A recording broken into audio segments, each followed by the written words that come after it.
How's it going, everyone? This is Forrest. I wanted to show you guys the PlayStation 4 Slim that I took out the CMOS battery, or the watch battery, out of this console. And we're going to test two games, Atelier Ryza and Token 2.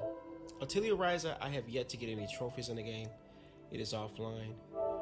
We're going to go ahead and boot up Atelier Ryza 2. As I said, I tore down the PS4 Slim, put new thermal paste, and removed the CMOS battery. And since this game has no trophies, this could possibly, maybe, work without being online. I'm not 100% sure on that, but we're going to find out.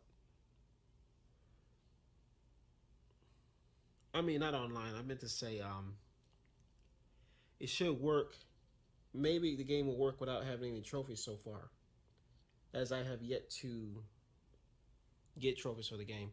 But we don't know yet. It's something we're going to test right now to see if this will work, being that it has no trophies.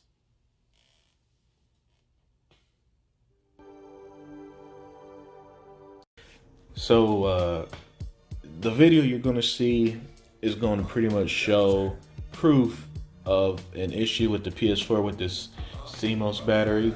When it dies, your PS4 is basically useless. Same with the PS3, except with the PS4 it's even worse because your digital and physical games won't work.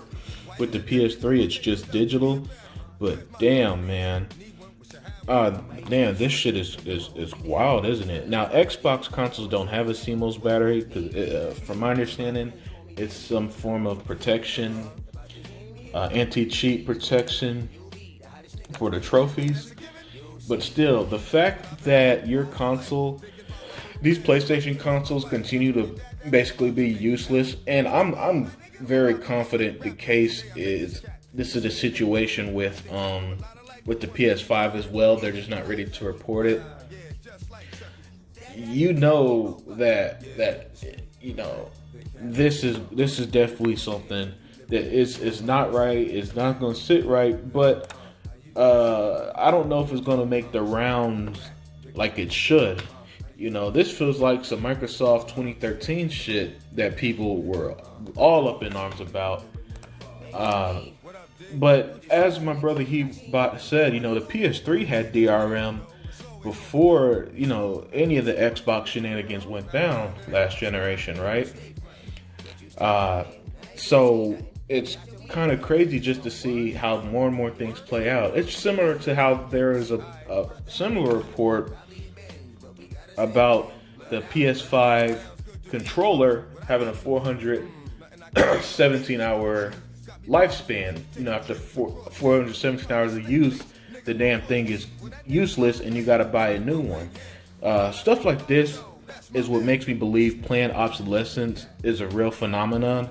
And, you know, planned obsolescence basically that these companies are purposely making some of the tech we use fail so we could buy more. You know, I don't even know if it's 100% true, but stuff like this is why that is what feeds that theory. Because this is just absolutely insane.